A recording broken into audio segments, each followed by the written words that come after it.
Book 24, Gulliver's Travels, published 1726 by Jonathan Swift.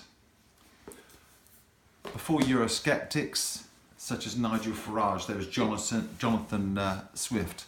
And he wrote this satire, which was very critical of both English and European governments. And the plot revolves around Gulliver's travels to different places such as Lilliput, Brob Ding Dang and Laputa and Houyhnhnms, basically. And Lilliput is a place where there's little people. Brob Ding Dang is a place where there's big people. Laputa is a place where there's lots of arts and music and so on, but they don't know how to put it to practical use. The last one is about this kind of group called the Houyhnhnms or something like that, which is made up of talking horses. And they have a bunch of imperfect human beings which are called yahoos, which I'm sure you've heard before.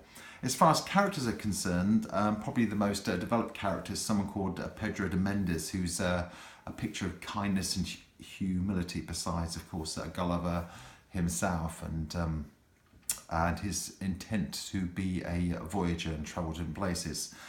Themes include petty differences made by such things as religion and politics, the question about whether corruption is something which is inherent or something that happens over a period of time, and this idea there's no such thing as an ideal government.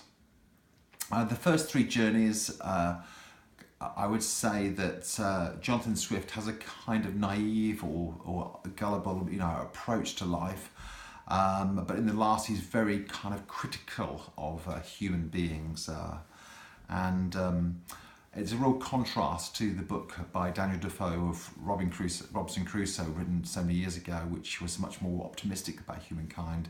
This tends to be very negative. It's a very interesting book, and I began to sort of understand it and appreciate it in a better way than I had films on Gulliver's Travels. Thank you. How long?